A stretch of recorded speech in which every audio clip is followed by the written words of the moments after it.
Oops, my bad. Good. Uh, I don't see it yet. Do you see anything, Derek?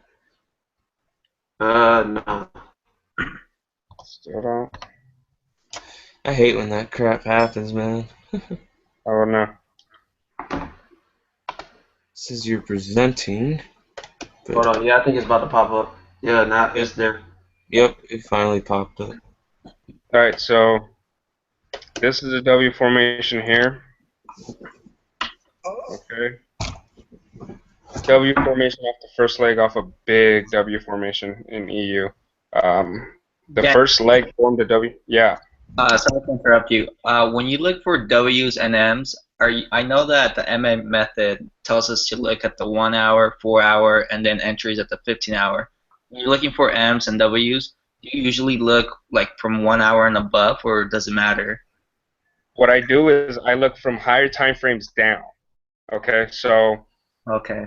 rather than looking at lower time frames up, I look at higher time frames down because if you recognize the overall trend on a higher time frame, Hmm. you can get a better picture of a possibility of where it's going to go exactly. Because you can have on the daily chart have it forming a W formation, and on the 15-minute chart having forming M formation. But Okay. the overall trend is going to be up because a daily W is much stronger than a 15-minute M. Exactly. Yeah. Okay, so yeah, so higher time frames down. Um, so this W formation here, this is the first leg of a big W. Okay, so we're gonna work on this one right now. So the first leg is a drop. Okay, this is off the daily chart. Drop, rises up. Now, one little trick that I'm gonna show you guys, for those that don't know, is for very big W formations such as this one, there's something that pushes the the market down. Well, a formation that shows the market is going to go down to form the second leg. Okay, now I'm going to show you guys a formation right now. See if you guys see it. Okay, so a W pushes a formation up, M pushes a formation down. All right, now look at this.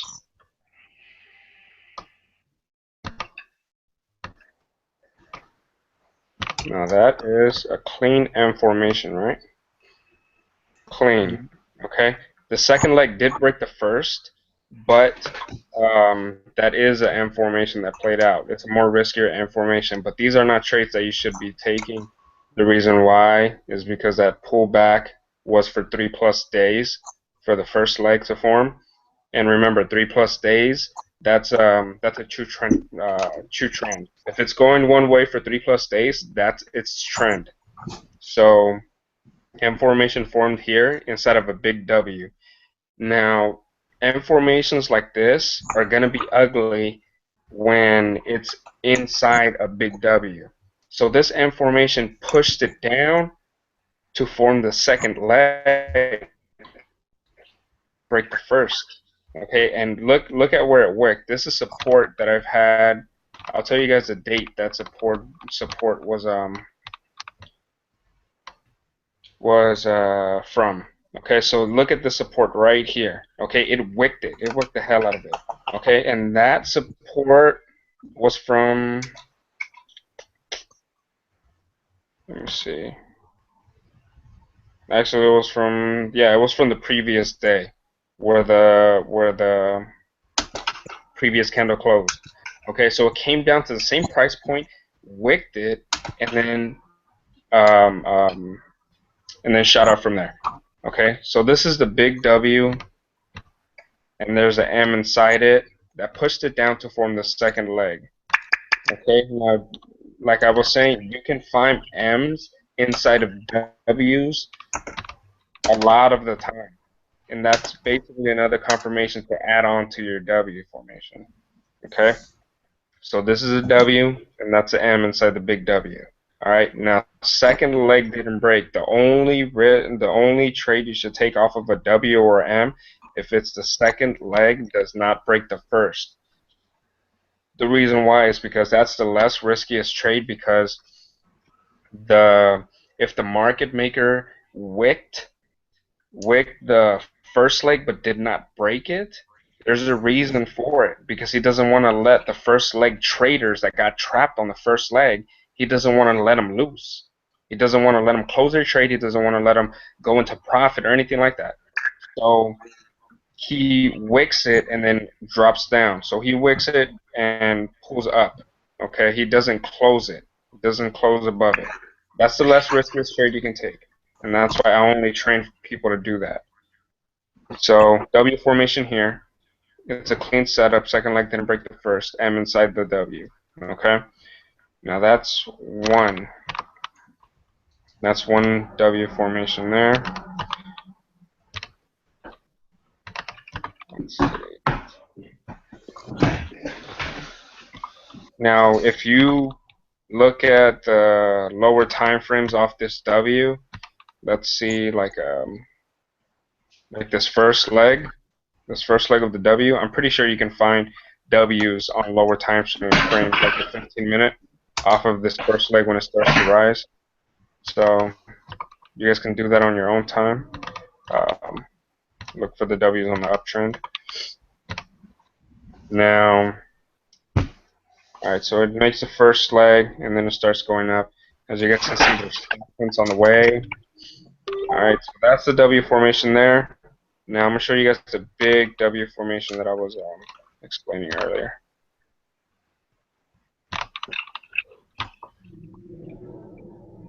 There's a drop. There's a rise. Drop. And rise. Okay. Now let me zoom out. Look at that. W formation. Right here. W came down too close to that price point but didn't break the first leg. So this would be considered the first leg. This would be considered the second leg. Okay? And it's going to rise from here. It's going to rise for a very, very long time. Just because that W formation was made on the day chart, which means that it's going to rise a lot more pips because the resistance is farther apart compared to smaller time frames. So that's the big W inside that formed. This is the second leg here. And that's basically it for that W formation. Alright, so let's see any M formations. I don't think there's going to be any M formations on the EU, so I'll try to see and look for a different pair. See, look, another W formation here. AJ, that's a trade I took, I think last week, I said. Clear W formation. Alright. Second leg did not break the first. Long wick. And it closed up here. Long wick. Now remember, that candle right here, this red candle with that long wick, that was once all the way down here, but it pulled all the way back up for a reason. That pullback itself is 220 pips or 215 pips just off the wick. So that means it went down the whole day and then probably shot up for London or something. But there's a W formation there. Alright, and I got in on the wick, but that's just because I saw that major pullback and it was leaving a long wick, so I knew then that they're not going to close below the first leg because they're already leaving a long wick and they're pulling back that much for a reason. So I got in like around this area right here, around 79.433 or somewhat. Um, and then most people, I would recommend to get in on the second candle, unless they're, good at trading W formations and M's. I would tell them to get in on the second green candle off the second leg. And once that day closed, like once that day closed green, the first green candle, the day after I would tell them to buy it to buy it because it closed green and it left that long wick, and you see there was a pullback here. Okay, but they wouldn't go into the negative because they wouldn't really take much heat because it didn't go down that far. But regardless, they get a good positioning and it's going to go up for a very long time. All right, so that's another W formation. Let me see if I can find that M.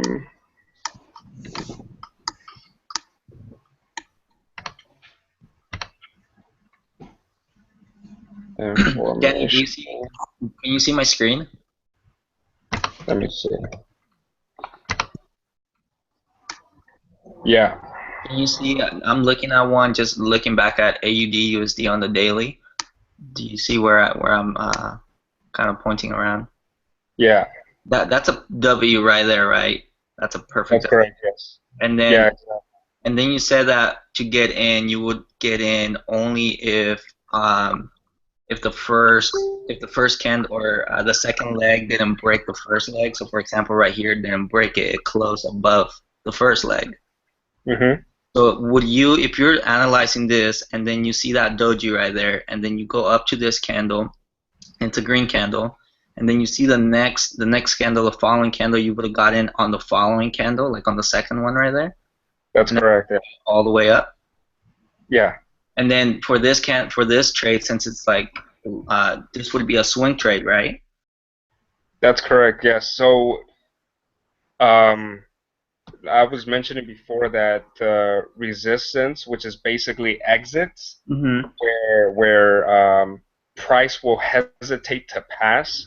Yeah. Um, those will basically be your take profit zones.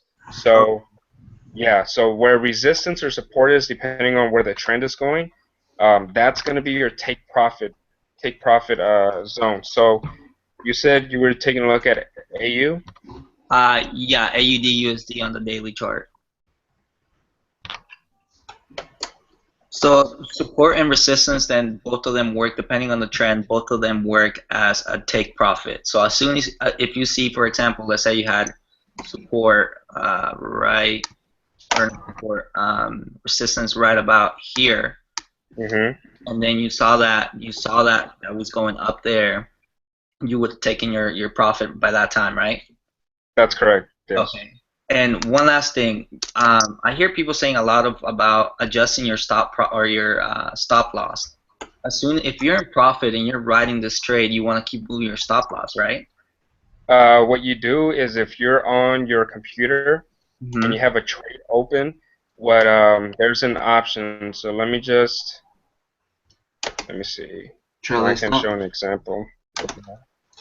Yeah, you put a trailing stop. So damn it. Yeah, I wouldn't be able to do this because this is my. So when you have a trade open, Mm-hmm. you have an option to put a trailing stop. What that is exactly is it's a stop loss, but you can put the stop loss.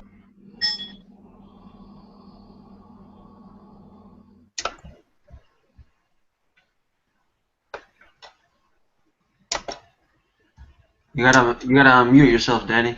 I think somebody muted you for some reason. Yeah, that's weird. Oh, what the hell? Okay, so you guys can hear me now, right? Yeah. Yeah. Yep. All right.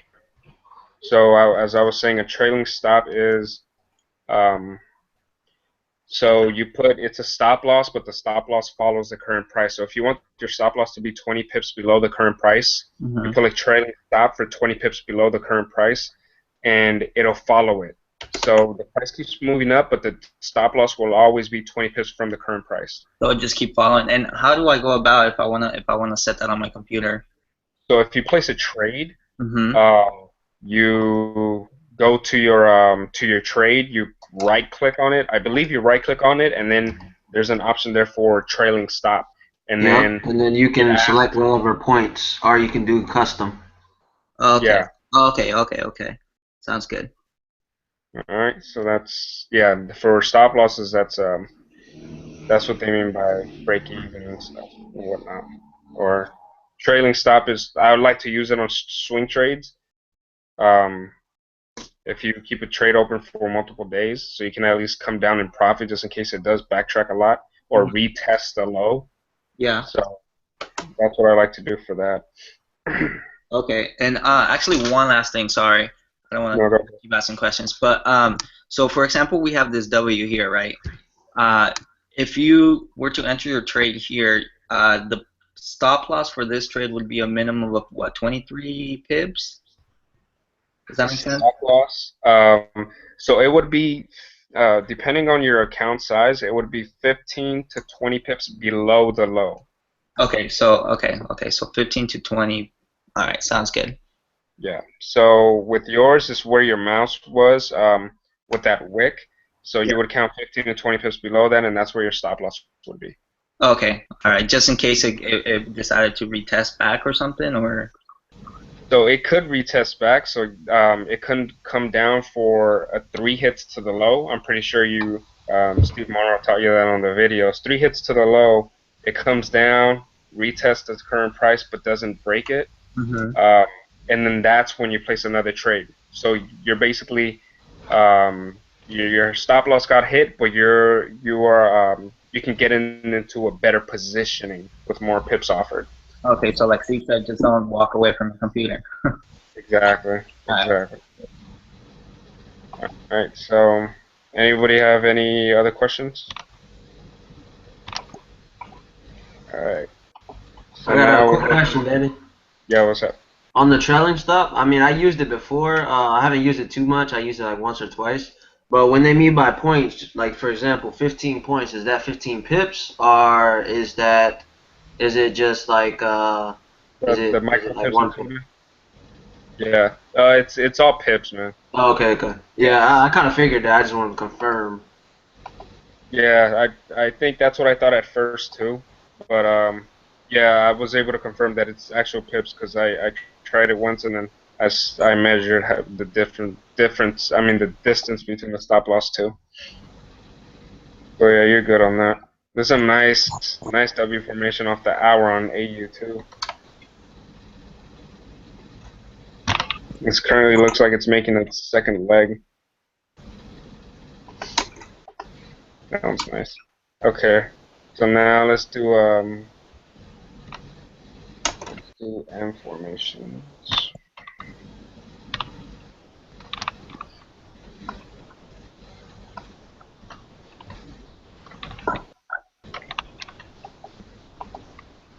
Let's see.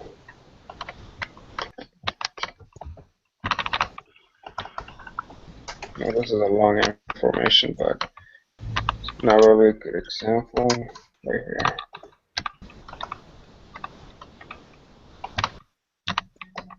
Okay, so this is a nice M formation. This is the day chart. So the trend was up here. The trend was up because it was going up for 3+ days. Hold on, give me a second, guys.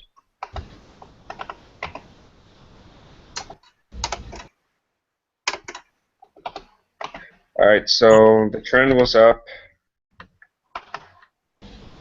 All right, came up, dropped down,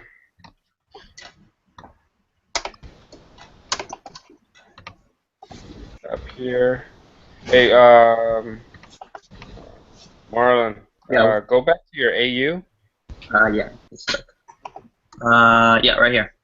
All right, so that W formation, I forgot to mention. That W formation, okay, it's off the daily chart. Yes. So I just want to let you know that, okay, so how is it that it didn't wick below the first leg? So Mhm. how is it that you're able to know if it's not even going to go down any further closer to the price point to form the second leg? Because it's kind of high up there, it didn't even wick the first leg price point. Yeah, it just. So exactly. So now if you take a look at the second leg, Mhm. there's a W on the second leg.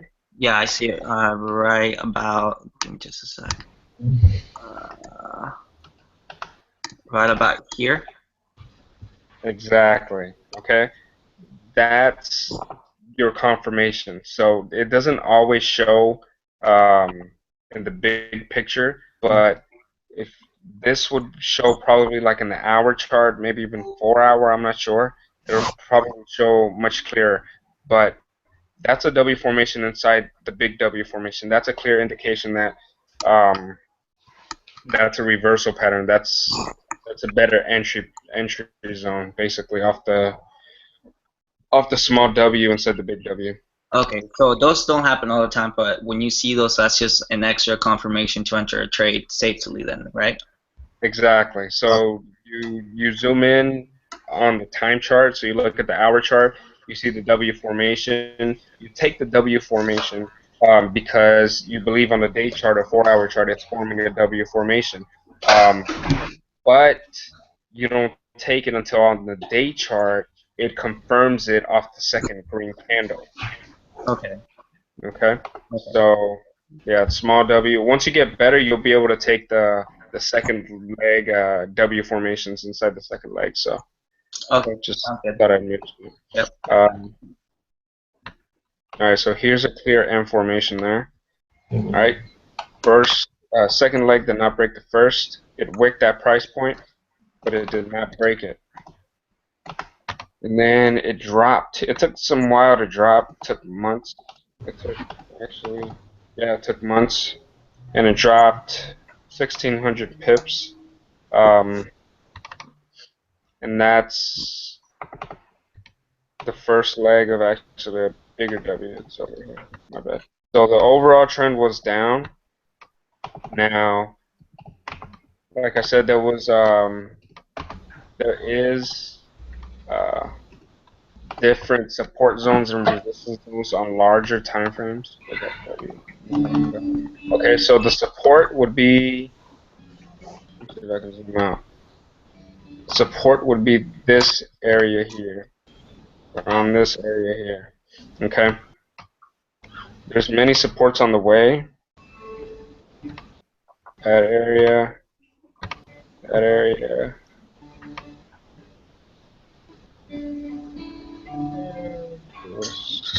this area. Okay, those are all supports. The reason, um, is there people here that don't understand support and resistance? Danny, I actually kind of struggle a little bit on support and resistance. I was talking Okay. about that earlier. All right. Let me go over it really quick. So I like to draw my support and resistance off the daily chart because those are the most powerful, and then I'm able to use those on any time frame, whatever time frame I want. I already have it set up on EU, so I'll go ahead and teach it from there. Okay, Off the daily chart, Danny, so, huh? before you get any further, or before you continue, so I know that people that do technical analysis, when they trade based off technical analysis, they draw their support and resistance on the wick. And then you mentioned to draw it on the body. And I came across a video on YouTube, and somebody was explaining that the best way to draw it is on the body or on top of the body, like right where it closes. Why is that? Why do people draw it on the wick, and why do other people draw it on the like where the body closes? Okay, so the reason why some people draw it on the wick because they believe the price went up there. So for this example right here, the price came up here. Oh, you can't even see it like that. Hold on.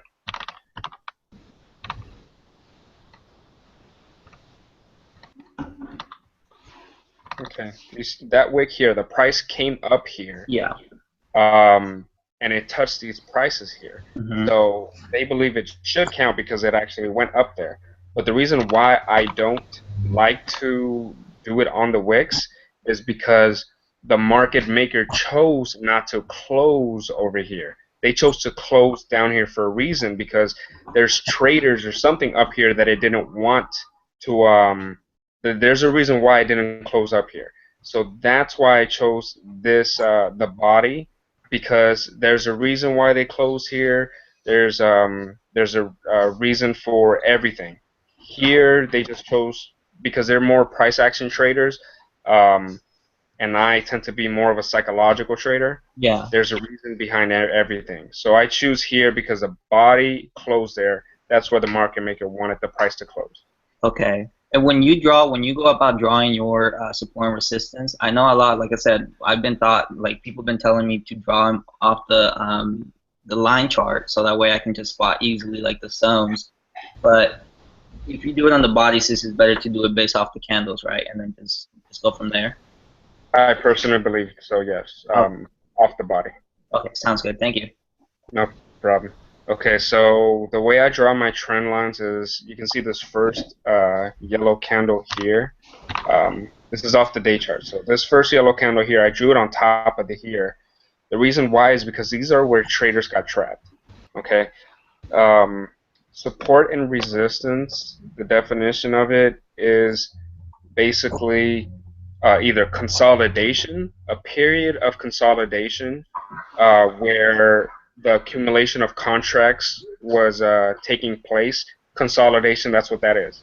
Moving the market sideways because the market maker is collecting contracts to make a big move to trap traders.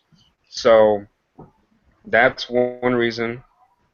Um, that's one reason I do support and resistance off of consolidation as well.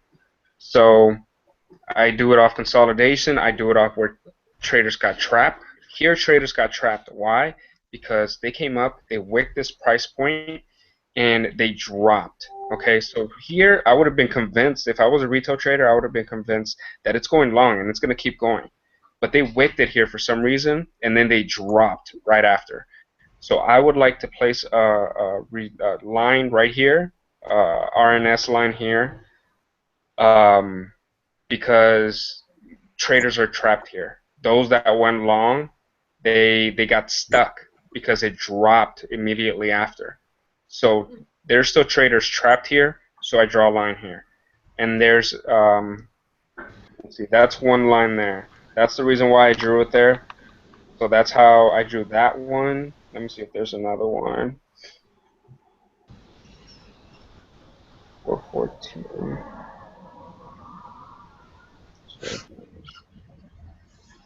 No, not that one. 721. Okay, here's another one. There's so many yellow lines because they're all from different dates, but I'm trying to find the ones that are on this current market right here. So here's another yellow line. I drew this one because they pulled back quickly. So they dropped it for 1, 2, 3, 4, 5, 6 days. They dropped it for 6 days, but for some reason they didn't break this price. They wicked it and shot up. Traders are trapped right here. Okay, there's traders trapped short here. So that's another line that should be going there. Okay, and there should be a line here. There's another line here. I believe that's the correct date. Yeah. So I drew another line right here because traders are trapped. It went up, wicked all these price points, and it dropped after. So people are stuck that went long. Okay, so, and then it dropped after, so I draw a line there. Now, as soon as you draw enough lines, you'll be able to see that prices actually bounce up and down those lines. So this top one here, let's go back in time just to see if it has bounced off that line previously. So what I'm gonna do is I'm gonna paint this line red, so we know what line it is when we go back in time. Okay, so now it's red. So now let's go back and see. Okay, so this is the red line here. Look at this. It has wicked the red line. It was wicking. It was hesitating to pass it, and then it actually passed it. Went down to the next line, came back up. It started to wick it again. Okay, let me zoom in. See how it was wicking that line? Okay, it was hesitating to pass that price point because it was because it's on that support or resistance. So right here was support because it was below this red candle. Then it dropped below the red candle. Now it became resistance. which means that it's pushing it down. So you see how that worked, right? It pushed it down. Okay, so that's off of that line. Let's keep going back further to see if it did anything. Looks like price hasn't really been there that much lately.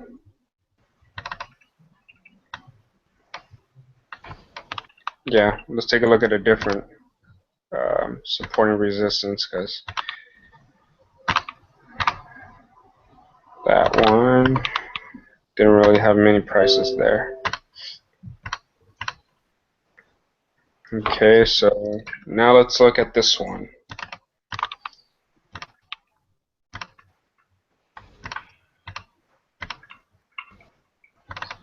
Alright, so this price point didn't break there. Okay, you see over here, it wicked, came down, wicked it, didn't break that price point for a reason.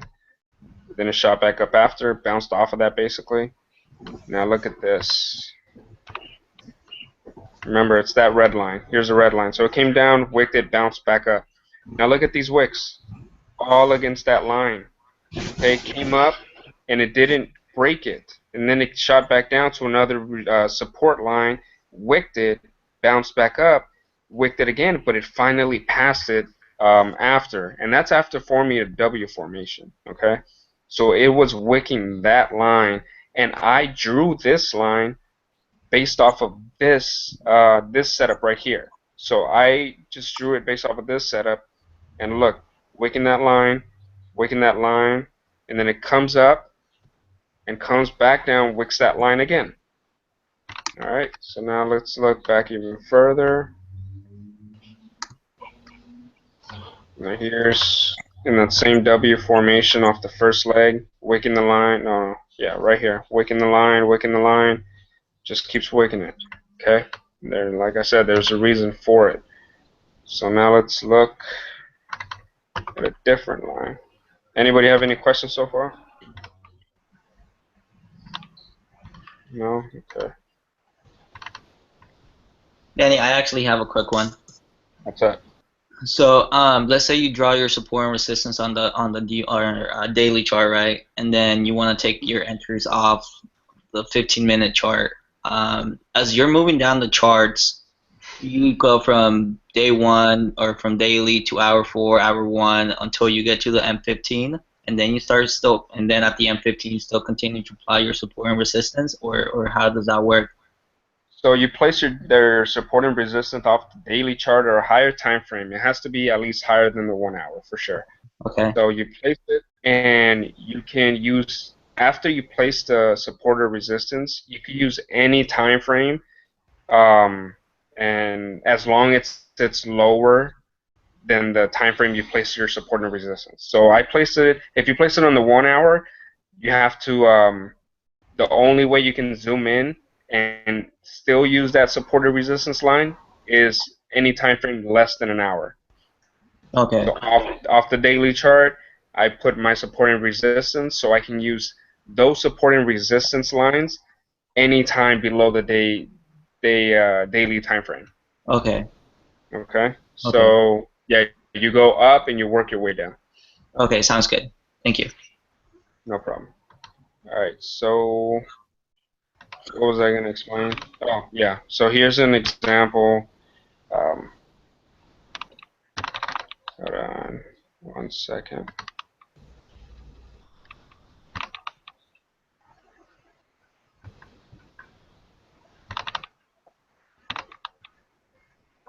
Okay, so you see how I drew the trend lines off of the daily chart. Okay, so here are 2 trend lines. I'm going to go ahead and do it in red. That way you guys can see it more clearly.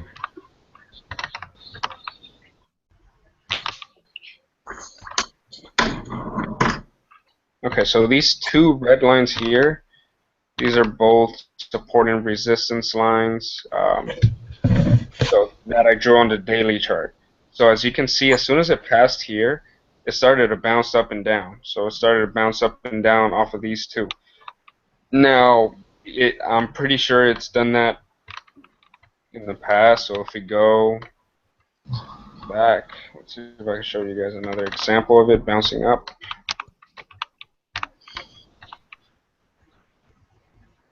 Okay, right here.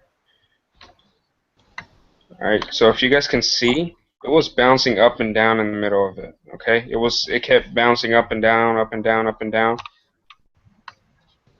up and down, and then it tested this support, bounced down. So it just keeps testing supports and resistance.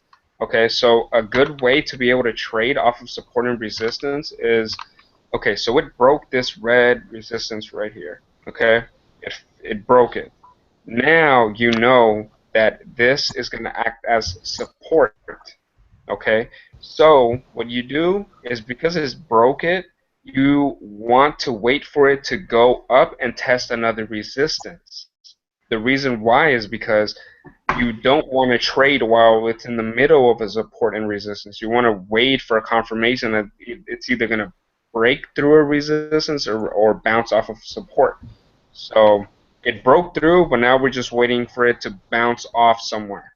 Okay, so it came back down and it bounced off of this support here. All right, it broke a bit through this support, but it bounced off of this one. It came back up inside that zone. Okay, so this is where you place a buy. All right, this area right here off of this candle. This is where you place a buy.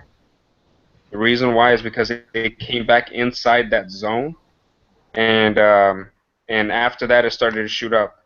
Okay, so this is where you place your buy. It tested this support, came back into this zone, and broke through that line again. So you place your buy on this green candle, and it comes back up and tests resistance up here. Now it didn't break it, so you would sell. So this is a way where you can just buy and sell off of support and resistance. So you buy here, and then you sell when it doesn't break this resistance zone here. And then you sell, drop down, and then this acts as support. So as you can see, it's wicking, starting to wick. Okay, then it comes back into the zone. When it comes back into the zone, it kind of formed, let's see, 1 second. You can see it clearly there. Okay, so right here it kind of formed a very, very sloppy W formation. Okay, so I wouldn't trade this W formation because the second leg broke the first leg, came up, dropped down, trap trader short, up. Okay, that's a W formation, but I wouldn't take that trade because it's a sloppy one. Second leg broke the first. The less riskier the trade, the better. So that one I wouldn't trade, but it did form a W formation, and then it started to shoot up from there. So, and that's off of the support here. That's off of this trend line. Off of that support, made a W formation. That's one of the best indicators you can do, or indicators you can get in confirmations, is when a W formation or M formation is formed on a support or resistance. That's one of the best confirmations. The next best confirmation is 3 hits to that support or resistance, or 3 hits to that a certain price point. Okay. Now I don't see any here, so I won't be showing any 3 hits to the low or 3 hits to the high. But that's a W formation there, so I expect it to go up. This is all based on the hour chart using daily support and resistance lines that I drew. All right. Any questions? Danny. Yeah. So the support and resistance, that's just something that you have implemented to the trading method, right? That's correct. It wasn't taught by Steve Morrow himself. He was just doing the psychological stuff around it. But then I realized support and resistance. I realized there's a reason why there's wicks and stuff, and there's a reason why the second leg doesn't break the first. There's a reason why price didn't close here, price closed there and pulled back away from that price point. There's all reason for it.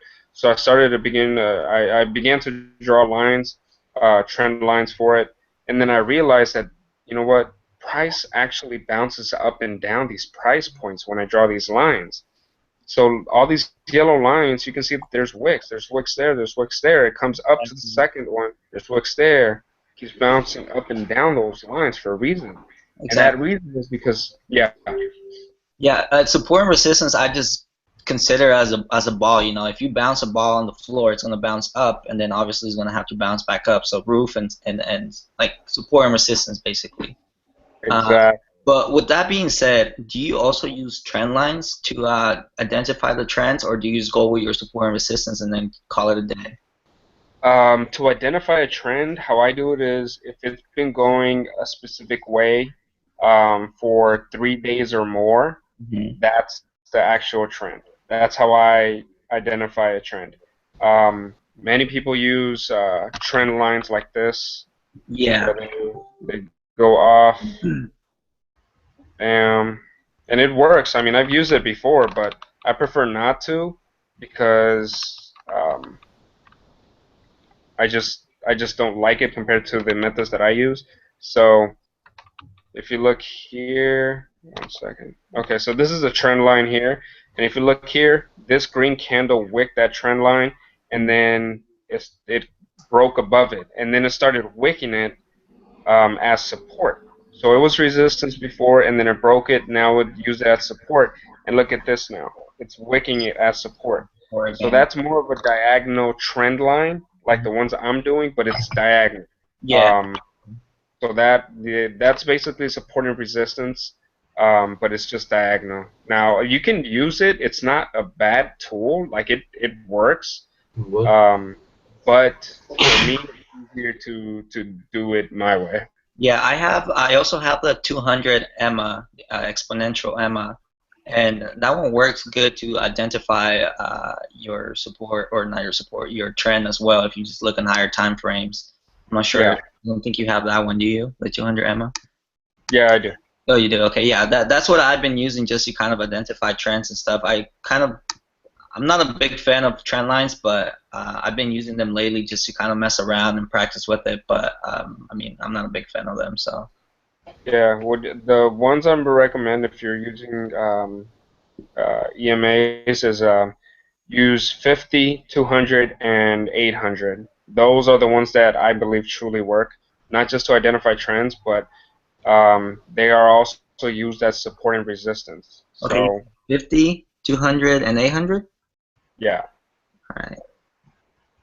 So if you take a look at this one, Steve Morrow calls this one the male. Mm-hmm. Um, so this one here is a 200. If you Okay. look at the 200, you can see that it wicks. It wicks the 200. So that is used as a support and resistance as well.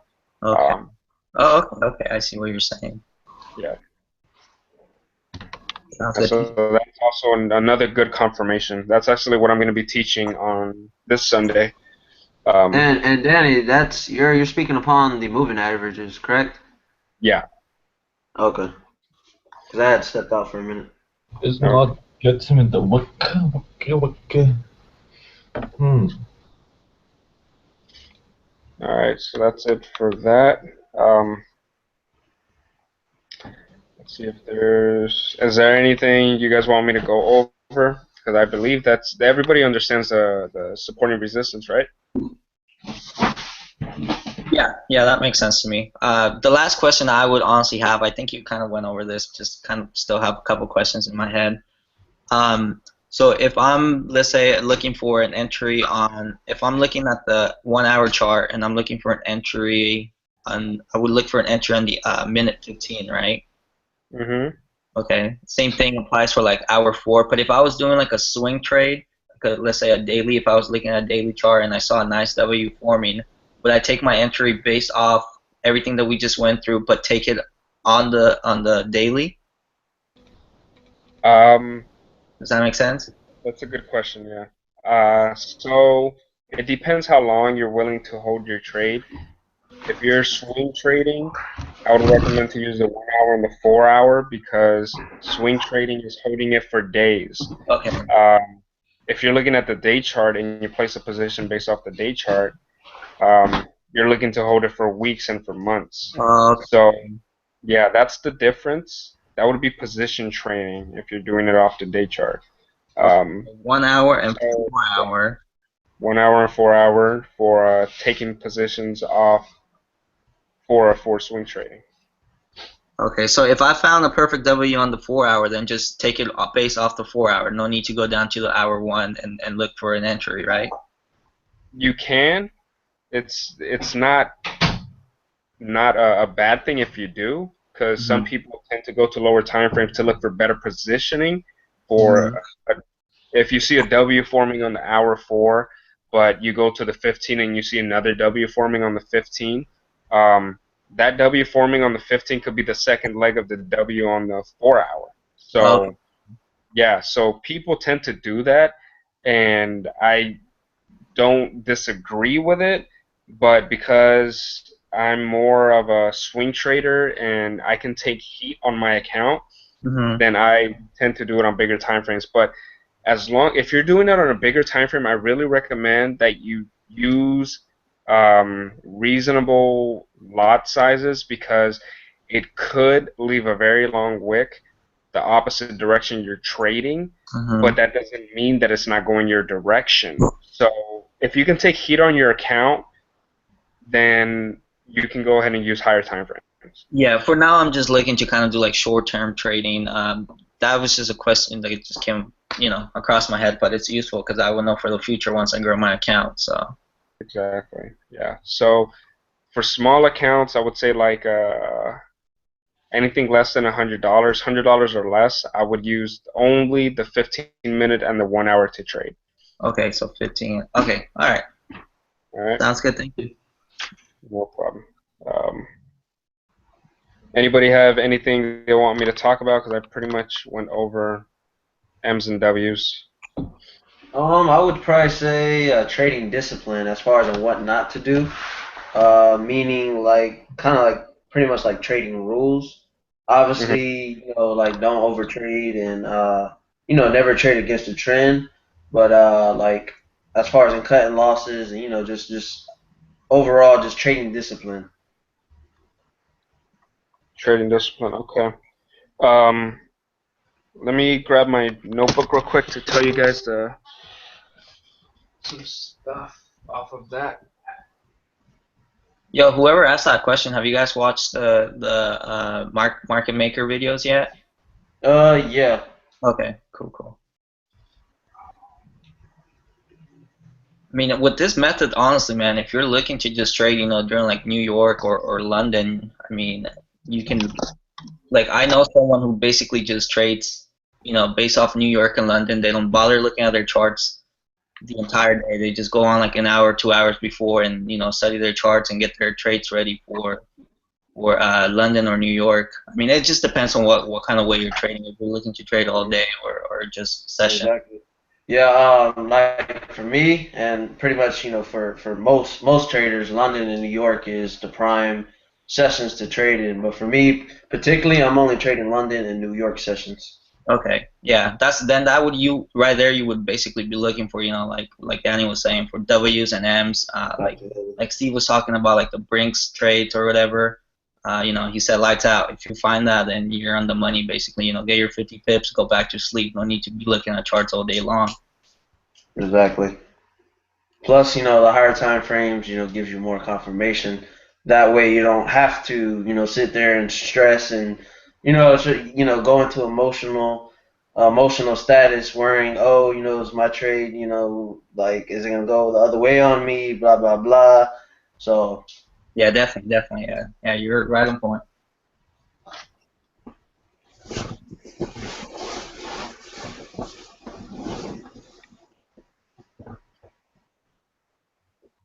Okay, so going over risk management and discipline trading. Um, First one I want to go over is lot sizes.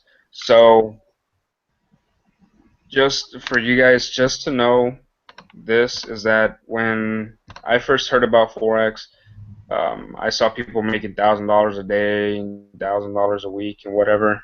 And I thought, you know what? I would get in this. I want to make money like they do. Just like, some other people got in it because they saw people making this amount of money, they want to make that same amount of money or more. So they got in it for the opportunity. Now, the thing that most people mistake is that it takes work for people to reach that level. Everybody comes in thinking they're already going to make $1,000 a day and stuff. It doesn't work like that. So the key to risk management is knowing that your growth is going to be slow, but it's going to be constant rather than fast and now. Like it doesn't work like that with Forex. You have to be patient for it. Patience is the #1 key to overcome in trading. Other than the psychology of trading, emotional trading. So the one thing that you guys all need to know is that it's better to trade small but gain constant money than trade big on one and then potentially blow your account. So that's one thing we're going to talk about. So for anything from $50 to $100, the max lot size that you should be putting is 2 cents. Okay, so that's 0.02 lot sizes. That's the max you should be putting. Anything below that, it's 1 cent. So you want to risk for each trade 5% of your account. 5%. Okay, so if you put a 2 cent lot size off of $100 account, that's one trade that you're putting in. 5% of 100 is $5. So that one trade, if you go negative $5, take your trade out. You lose $5. Accept the loss. Just get a better trade next time and make that money up and more. Okay, so $5, 5% should be your risk management there for losses. Anything above $100 in your account, like anywhere from 100 to 150 or 200, you can use up to 5 cent lots. Okay. Now, just know that the higher the lot size, the less trades you're able to put because of your margin level. I recommend for those starting Forex, I recommend to use 1 to 200 or 1 to 500 margin level. That's off of your broker account. If you guys all know what that is, right? Yeah, I do.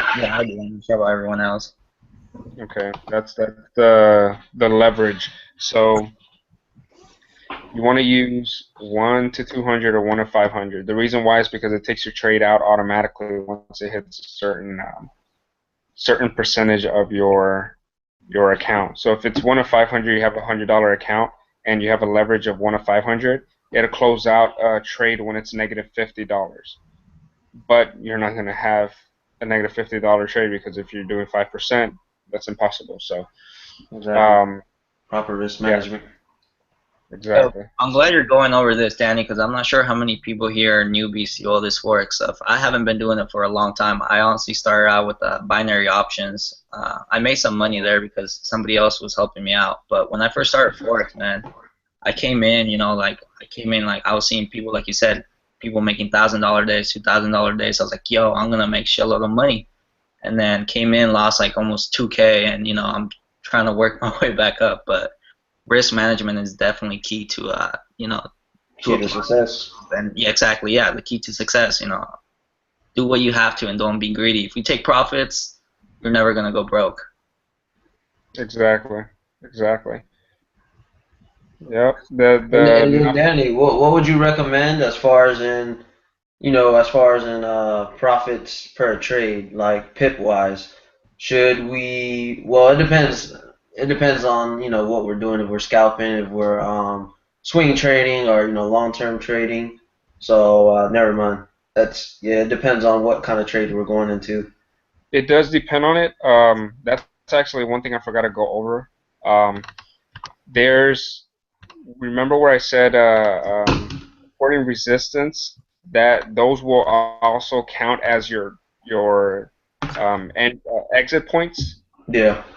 Yeah, so you would use support and resistance as your exit points. So So pretty much That's analyze that to calculate how many pips, potentially before you need to get out.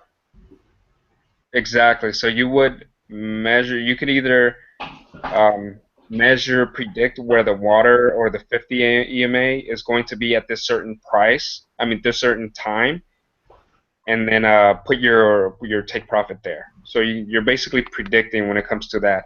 But that's off of the EMAs. But off of supporting resistance from trend lines or horizontal lines, um, like look at this here. If you guys can see my screen, can you guys see my screen? Yeah. Yeah. Okay. So let's see right here. So this W here, for example,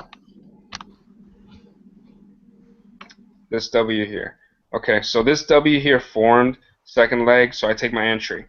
Okay, off of this daily candle close. Off of that, off of the second green candle, I take my entry.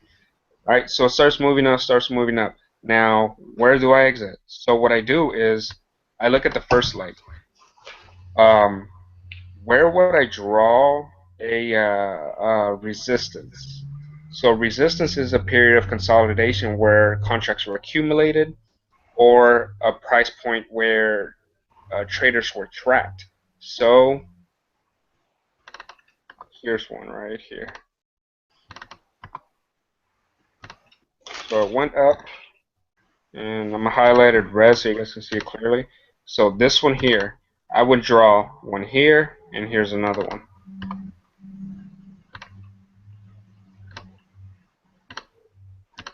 All right, so both of these red lines could be considered exits. Okay, so as you see, the W formation formed, came up, and then so W formation form came up, and you see a wick, the first one. It came up, wicked the first one. If your take profit is here, it would have wicked it and it would have hit it. That right there, if you took your trade off of the second green candle, that first resistance, that is about 720 pips. Okay, so that's one exit. But if you took another trade, you can have your other exit be at the second resistance here off of this consolidation period. So this this here's consolidation because the market was moving sideways. So it was collecting contracts, it dropped, and then it rose from there after a W formation. This is consolidation here. Okay, so here's one right here. This one was drawn. Um, this is one because this is where the price was at in this consolidation period here. So I drew one there. And then look where it is here. So it would have hit your take profit on both of these resistance lines. Okay, so that's where you would take your exit off of resistance and support. Um, and yeah, that's basically it off of W formations, M formations, or any kind of formations that you guys see. Danny, I have a quick question for you. Yeah.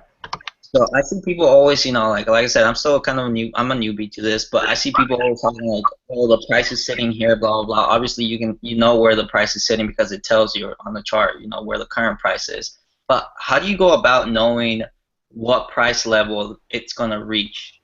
Does that make sense? Like people are saying, like some people say, "Oh, the price is sitting here, but within the next hour or so, it should reach this price or this price." Do you know what I mean?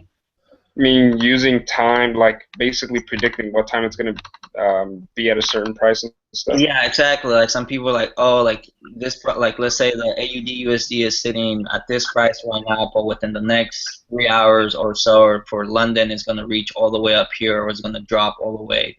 You know what I mean? Depending on the person, it's just, I guess, it's through experience. So with Euro USD, I basically mastered it. Mm-hmm. I've been studying it since I started trading, so I kind of know how it moves. Mm-hmm. I know when it's going to trap people and stuff. This is one of the most consistent and most reliable pairs because it moves like a pattern. So it just depends on the person and that pair. Like if that person is they've studied that pair and they know a lot about that pair, then yeah, they can probably predict where it's going to be at this certain time and stuff.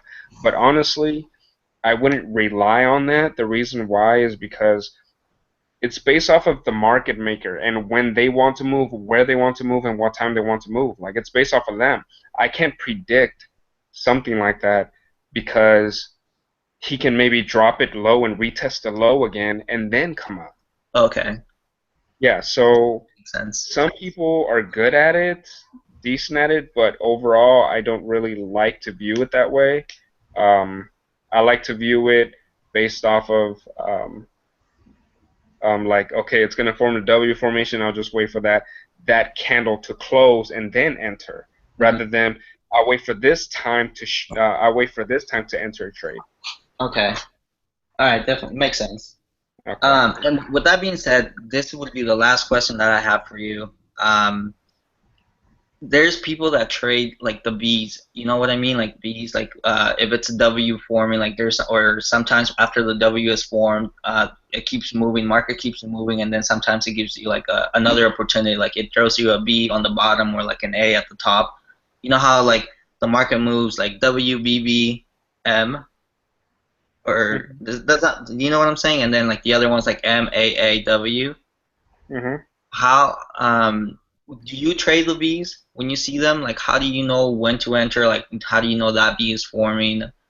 So you're basically asking me, okay, the W formation is formed. Am I too late on the trade? Is there like a basically another entry on the uptrend? Yeah, yeah, Okay. So let's take a look at this one. All right. So entries and exits are on support and resistance. yeah. Okay. So let me use a lower time frame. Let me go back to that W formation.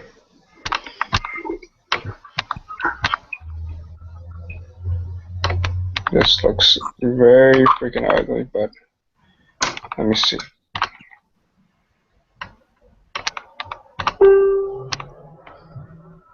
Okay, so this is the second leg of the W.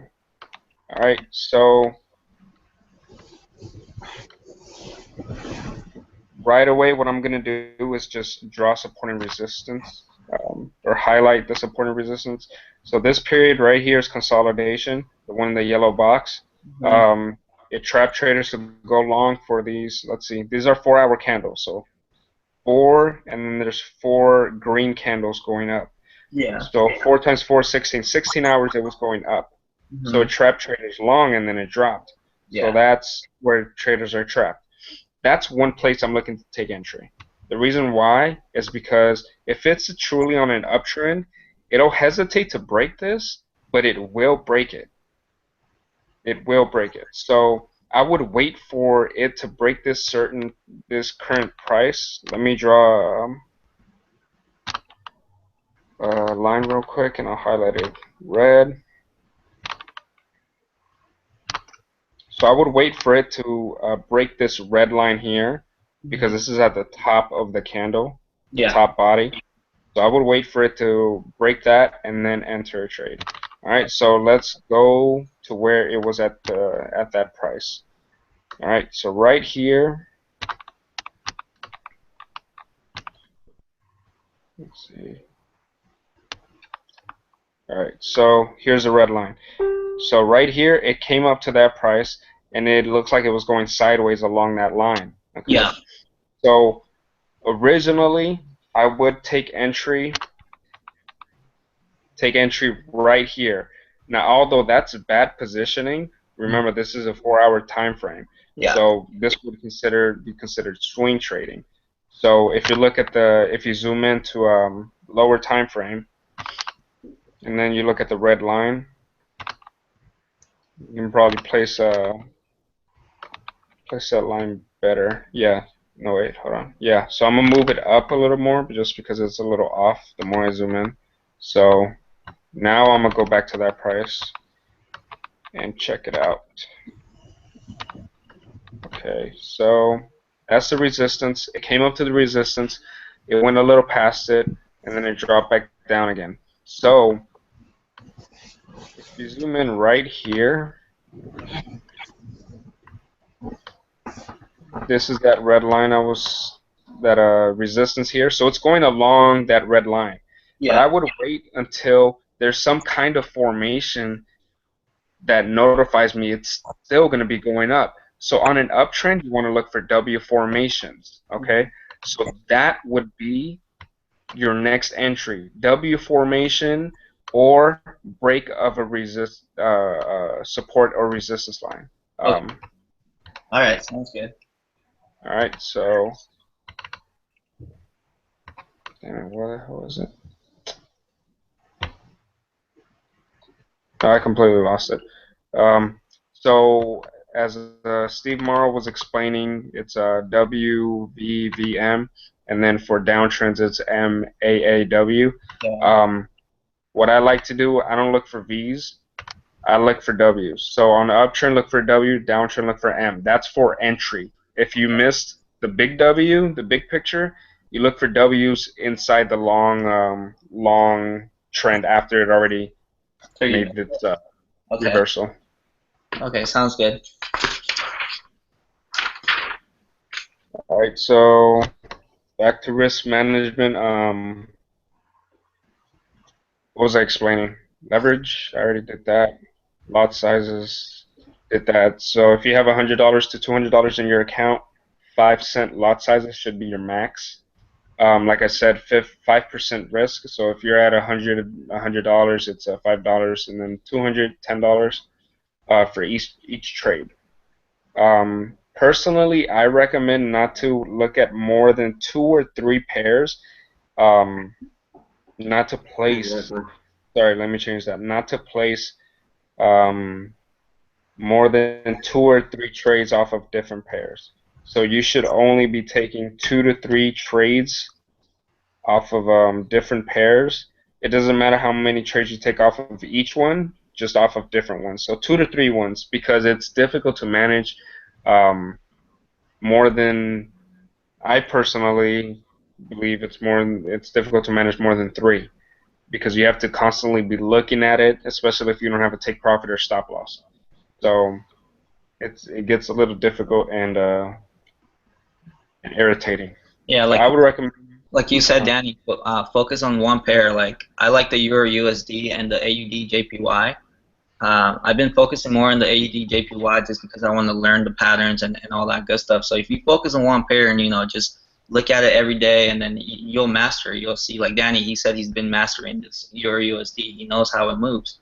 So find a pair that you like. I think AUD JPY is a slow moving pair. Do you agree with me, Danny, or am I wrong here? Which Honestly, one? it's AUD JPY, definitely I think it's a slow moving pair. it could be, but it gives one of the greatest formations. Okay. Yeah, that's actually one of my 3 pair focuses. Is Euro USD, USD CAD, and then AUD JAPI. Yeah, AUD Jappy pays out good. I believe, like Danny said, it forms pretty good. I know someone who trades that pair all the time, and they come out big. Yeah, Jay Pill, that's one of his Yeah, favorite pairs. exactly that. That was one of my mentors too. I learned that from him. Nice.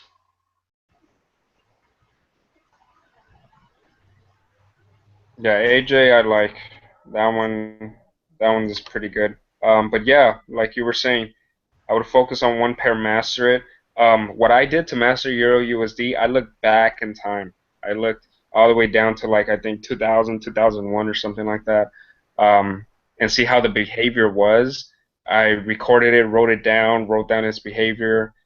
Um, it takes a lot of work to master a pair. I'm going to tell you guys this now.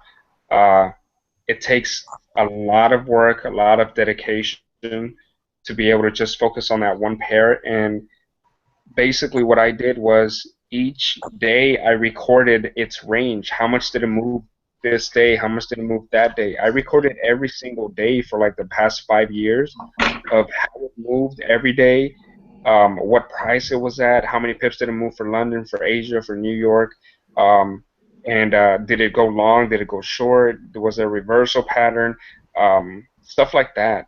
You have to really look into the detail for it because you need to know why it moved this way, when did it move this way, and was there news for it that pushed it down? Was NFP there? Like there's many things to consider when mastering a pair, especially using the market maker method. So I would definitely recommend it, but don't think it's easy.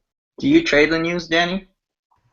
Yeah, I do. Okay. Not NFT, just regular news. Okay. So you kind of just took the MM method, kind of combined what he, what he teaches, and just kind of put your own. Because support and resistance, basically, I think that's a great find. Like you said, it bounces up and down. So if you can master that, that's a good way to find trades, because the market maker basically is like the whole point of it is just to trade less times a week, but higher probability trades, right? Yeah, exactly. Exactly, especially if you're trading on the higher time frames. Um, you can do the same thing on the lower time frames, but the overall concept of it is to not to basically not struggle trading it and to not be stuck on the computer every single day. Yeah. Because after I watched that, man, after those videos that I watched, I when I first started, I used to look at the market like, oh, it's going up, oh, it's going down, it's going sideways, but I didn't know, like accumulation, the M patterns, the W patterns, and all that good stuff. Now that when I check those videos out, and now I look at the market, I go back and just mess around with the market, just look what it's been doing. I'm like, what the hell, man? This makes so much sense now. Yeah, yeah, definitely. That's how it is. Now, with one of the diagonal trend lines, look at that, and then it broke. Then after that, it started going up. Um, this one's is an uptrend. The reason why it's an uptrend is because this is the first level here off of the second leg, second level rise. I expect Euro USD to do the same exact thing that it did in this box. That would be considered the second level. Yeah. So here's the first level rise, and then it consolidated on the day chart. But these are a lot of pips and moved up and down. Hmm. I expect the second box to look just like the first. The range is about 320 to 340 pips on the first box, from the high to the low. On the second one, I expect it to be around the same. The reason why is because the first level rise here, and I count the wicks because when I'm measuring pips, I count the wicks, not the bodies, because it was at that price point, which means that you could have entered on that price point. So you go from wick to wick, you go from here, the highest point, 535 pips, okay, from wick to wick. Now measure the second level. So it started rising here, go up here, 545, I believe. I'm not sure where that wick is. 545 or around that area. So that's like a 10 to, I would say 10 to 20 pip difference compared to the first level. So there's Danny, some similarities. Yeah. but it's a very tricky place because in first leg the price reaches FIBO 61 level, and in the second leg it might reach 16 and can um, change the direction to downtrend. So downtrend, overall downtrend. Yeah, because in first leg the price reaches the Fibonacci 61 level, so it's a tricky place on the second leg. Like, okay. From the current price, it's looking like a drop based off the fib. Yeah. Okay, because it's at the 61. Okay. I don't really use the fib, but I know a lot of people who use it that use it very well. So, um, if it's looking like a drop, let me see. I don't see how it could be a drop.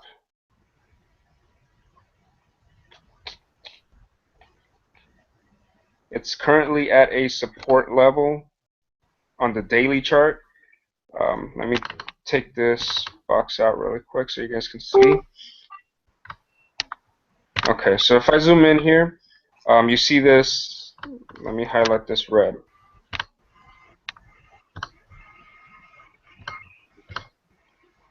All right, so this red line here, this is support, and you can see that it's currently wicking it, right?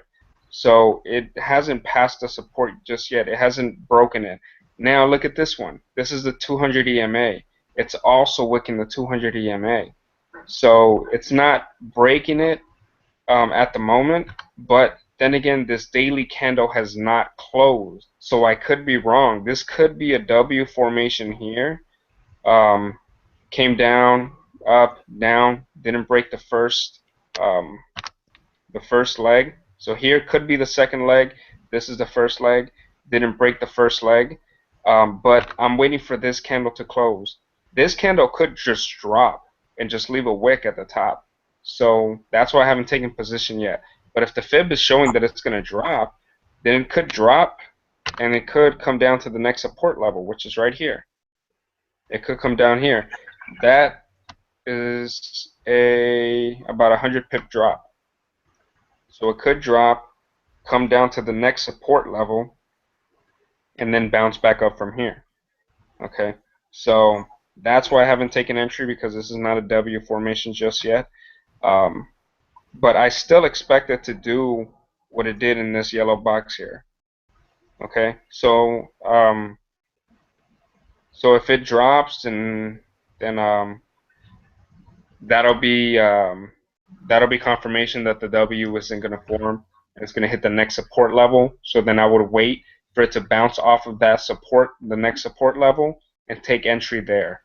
But I will wait for another formation to form. But hopefully you guys see an M formation and take that drop if it does drop. Let me see if there's anything showing so far.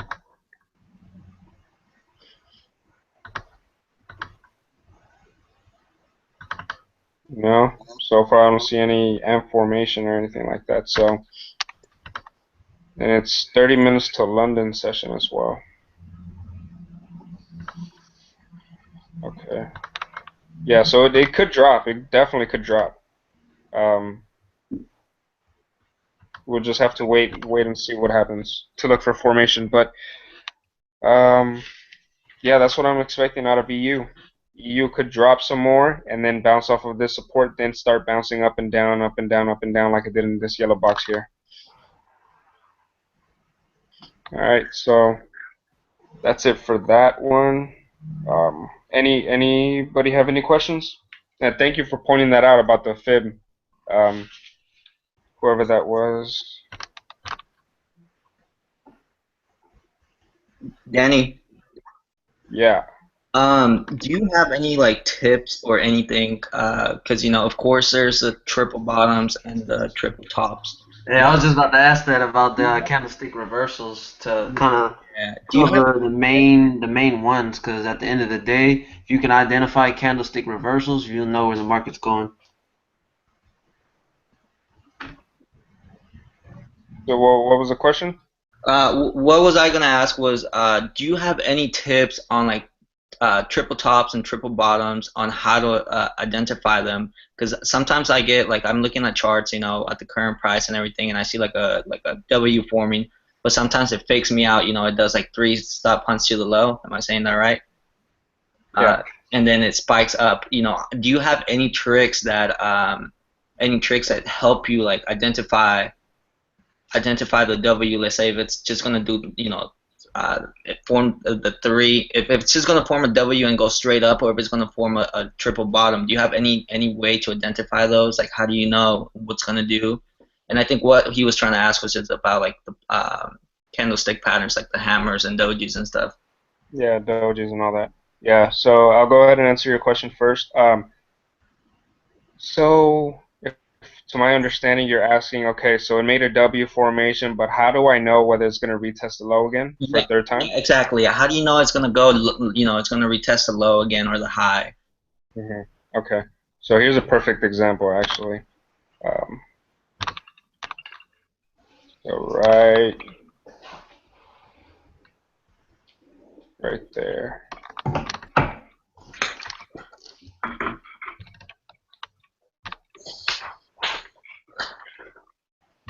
All right, so right here, it made a perfect M formation.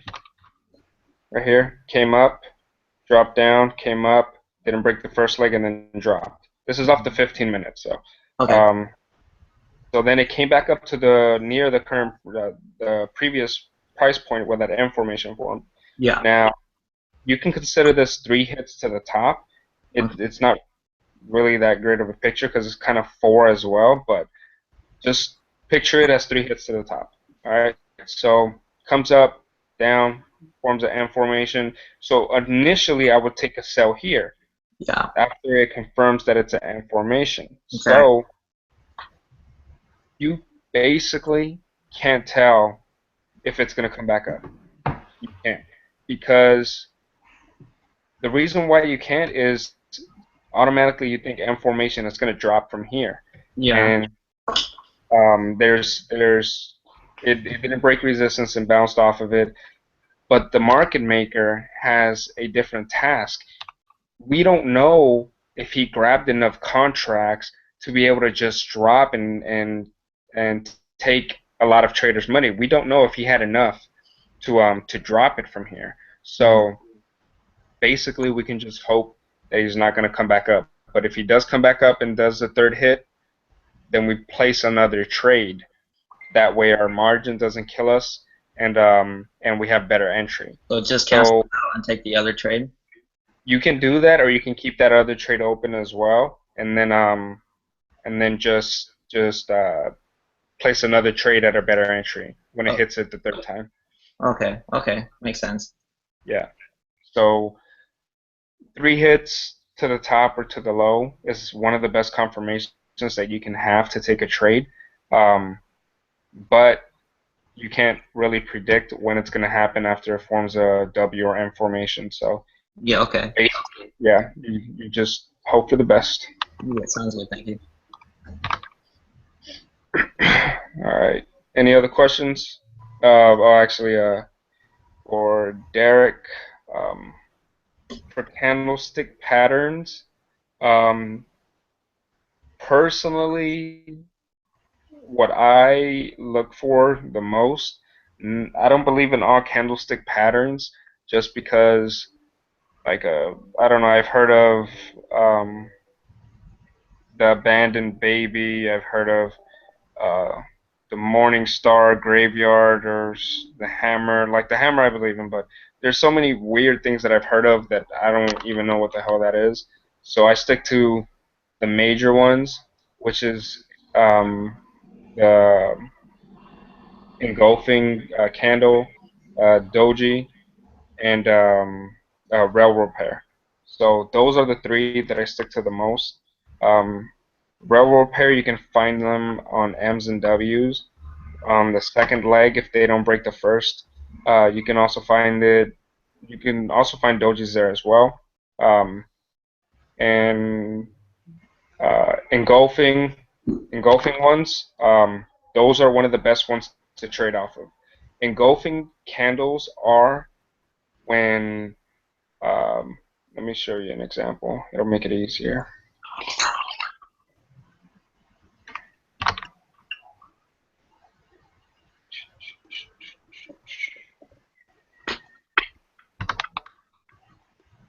Danny, do you ever trade pullbacks?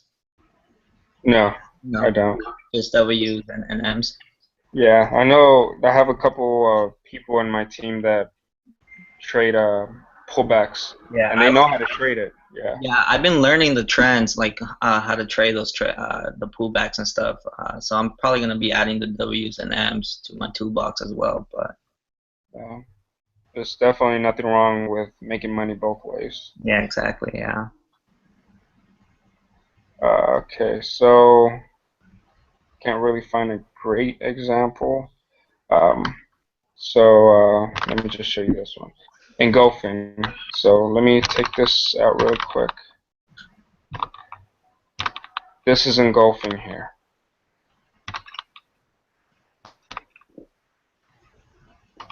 The reason why it's engulfing is because Okay, so this red candle here is like 4 times the previous green candle size.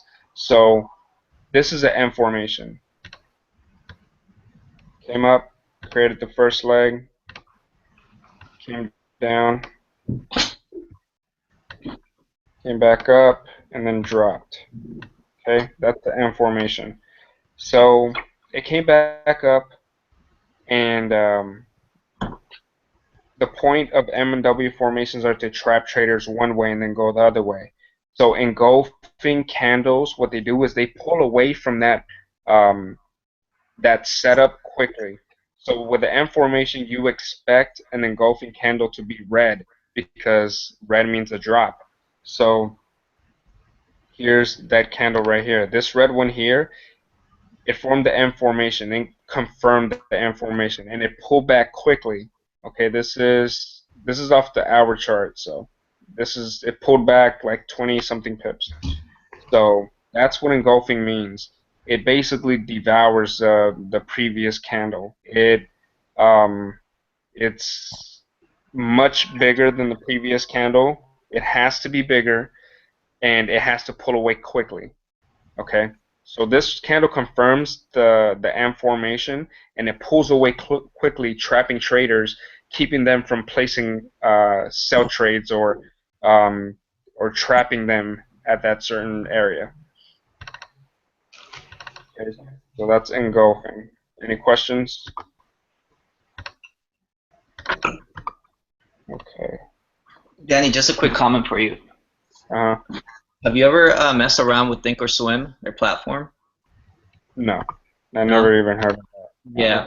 If you ever have time, I mean, whenever you have time or anything, if you want to check it out, Thinkorswim, you can mess. Have you heard of thick charts or anything like that? Thick charts? No, what is that? It's just basically all based on transactions.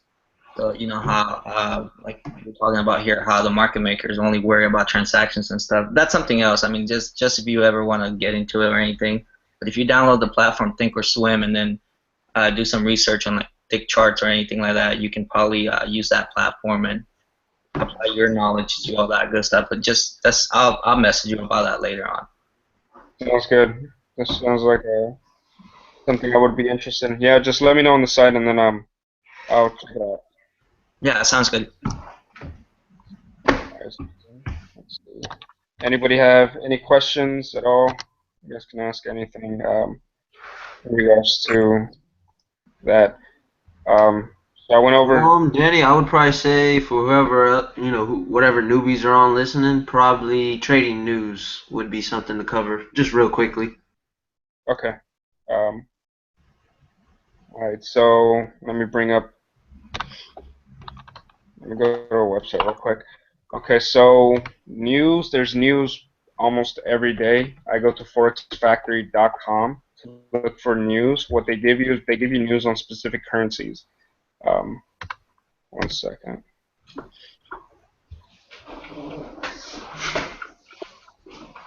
They give you news on specific currencies. I wouldn't. They give their own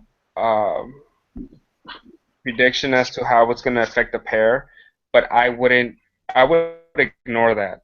Okay, so here's the file. So you can see that GBP has news, average earnings index, unemployment rate, and whatnot. So it has it at 1:30 Pacific time. Okay, so the darker the color of the folder, the higher the impact the news is going to have on that currency. Okay, so GBP has a red folder news right here at 1:30, and another red folder, and a bronze, gold, or whatever that color is. Um, has another folder there. So the darker the color, so red is the highest impact news, so it's going to affect the currency the most. And then this color here is I believe is the second highest. Yeah, the second highest. Yellow is it's like mild, and then anything below yellow, it's nothing that moves the currency much at all.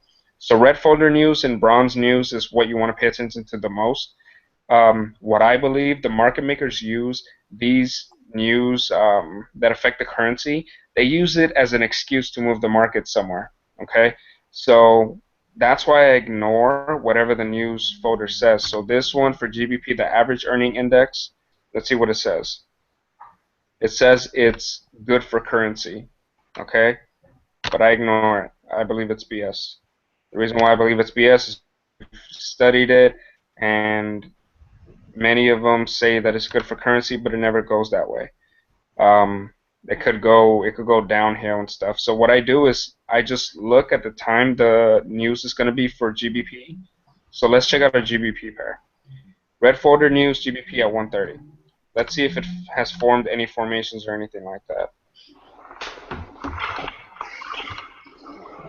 All right, so one of the main pairs to look at for GBP is GBP USD and let me see, and GJ. I like to look at GJ as well.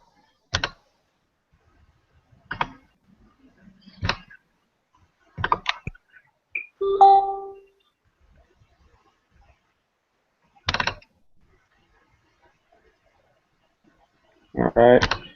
So like I said before, I like to go from higher time frames and go down. All right. So I'm gonna look at the day chart here. So the overall trend is down because it's been going down for today. It's going down as well. So this would be the third day it's been going down. But the overall trend is down. Okay. So let's see what I see here. Okay, so I'm going to go ahead and draw some support and resistance. I don't know why these lines are here, but alright, so support would be down here. The reason why it's right here, I'm going to paint it red so you guys can see it clearly.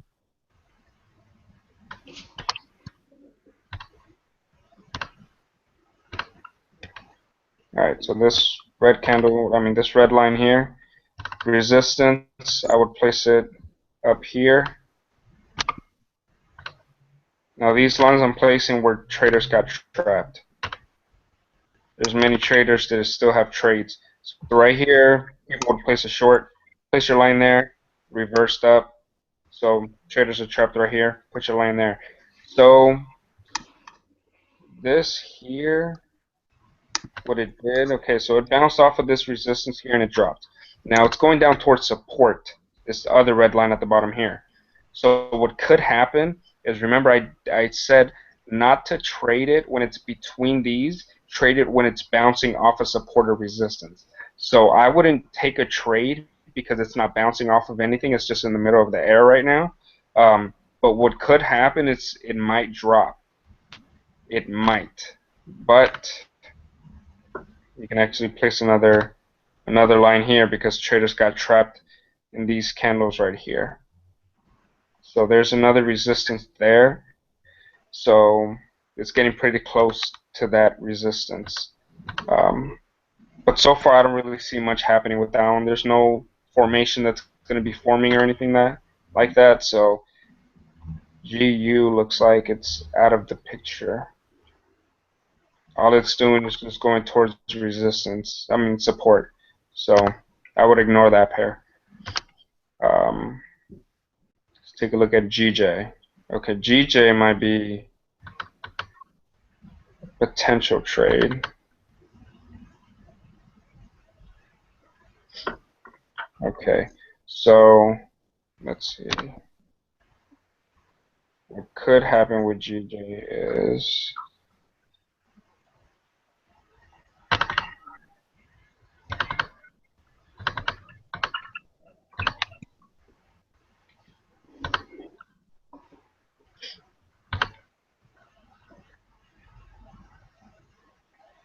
okay. W formation here, drop. Okay, so GJ might have potential. The reason why I say that is, remember I said market makers use news as an excuse. So this is what could happen. So many news folders, I look to form some kind of formation, especially if it's high impact news. So I showed you guys red folders for GBP news. Now it's currently at support right there. So If it breaks this support here, it's going to go down from here. But if it doesn't and it leaves a wick like these two other candles did, and it closes above, that means it's going to bounce off of support because there's a reason why I didn't break it. So if that happens with the news, which is in about an hour and 10 minutes, what that news can do is, let me see 1 second. Okay, off the 4 hour, you can see much more clear. So here's the first leg. It could be a W. I'm not saying it's going to be, but it's going towards resistance. So we can definitely watch for one. What it could do is it could drop GBP down to where this red line is, and then it could form a W formation and then rise. So that news could basically drop GBP down to this support, bounce it off of the support, and make it rise after. Okay, so that news is basically going to be an excuse. If it does form a W formation, that news is going to be an excuse for traders to sell. That's if it does go this way. I'm just showing an example. I'm not saying it's actually going to form a W. It could potentially form one, but that's how to trade news. You trade it based off of what potential formations could form if the news went in a certain way. So if it dropped to this support right here, which is only about 115 pips away, it could drop down. This is a 4 hour chart, so it could drop down to the support, make a W formation second leg, and then rise from there. So the news could drop it for London session and then rise it for New York session. But for sure, we might actually be looking at a drop if this formation would, if there is a W formation that would form. So that's how I would trade news with with uh with the market maker method. Look for formations when you trade news. So don't change anything about the market maker method except that the news will move the market a lot. So you will, if you're trading your live account, you will have fear, you will panic because the news, high impact news, tends to move the market a lot. Now for NFP, that's a completely different story. The reason why is because one NFP candle, NFP news is once a month, the first Friday of a month. NFP news moves one 15-minute candle up to 200 pips. So I wouldn't trade it. The reason why is NFP can blow many people's accounts, especially if they don't know how to trade it. So I would learn to trade NFP off a demo account first to experience it, but don't do it on your live account for the first time. But that's how I sync news with market maker method. Anybody have any questions? I have one, Danny. I'm not concerned about the news. I just have a different question. Uh-huh. This is kind of off topic, but do you ever do like wick entries? Yeah, most of my entries are wick entries. How do you do those? I've been dying to learn that. It's kind of like what we mentioned earlier. It's based off of experience mostly. Mm-hmm. Once you get used to the patterns, once you know it's going to form here, I know that it's not going to break the support or resistance. Once you get used to that habit and you learn that pair, you'll be able to do it. Okay. But there's another way to do it that doesn't require you having to have experience. Another way to do it is if you look at a higher time frame, the day chart, Okay. you might see, okay, so right here. This is the day chart for Euro USD. Okay. Now, let's just say it's formed a W formation here, right here. All right, let's just say this is a W formation, and you predict it's going to go up. Now, this is the day chart, so this is a daily candle. When you zoom in, you're zooming into that one candle. So you're basically splitting that candle. If you're looking at the 4 hour, you're splitting that candle into 6, or yeah, 6. I think, yeah, something like that. I don't know. But yeah, you're splitting the candle into 6. Okay, and then 1 hour candle, you're splitting it into 24. Okay, so in order to get wick entries based off of this, is you zoom into a lower time frame and see if there's any formation that has formed on a lower time frame. So if on the daily chart it's overall a W formation, you look on a smaller time frame to see if you see a W formation. Okay. So if you look on the day chart, W formation, and you look on the 15-minute chart, W formation, that 15-minute chart, if you take entry on that, that'll be a wick entry based off of the daily. Oh, okay. Makes sense. Okay, Thank you. no problem.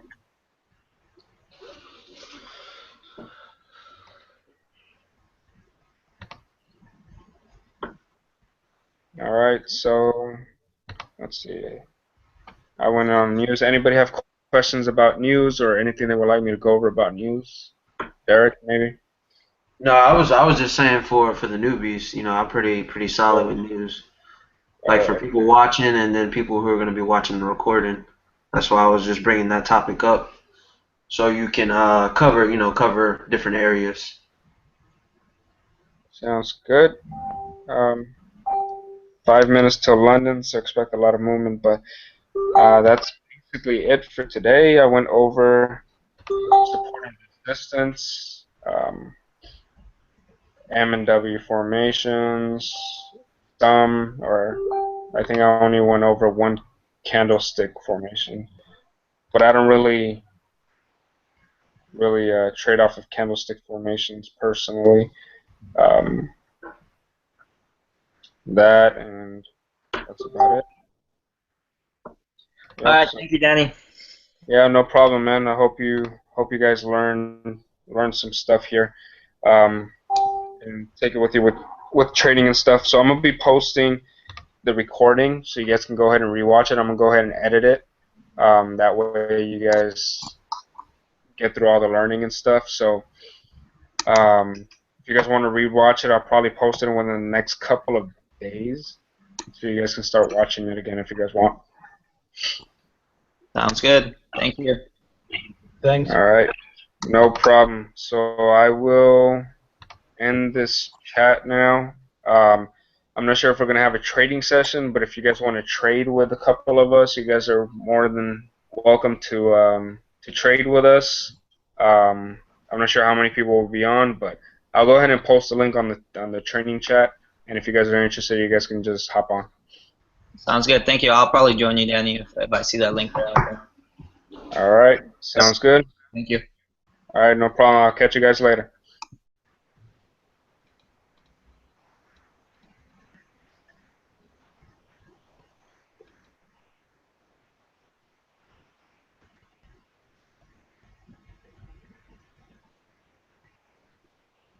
All right, Danny. Just let me know when you post that link. All right, bro.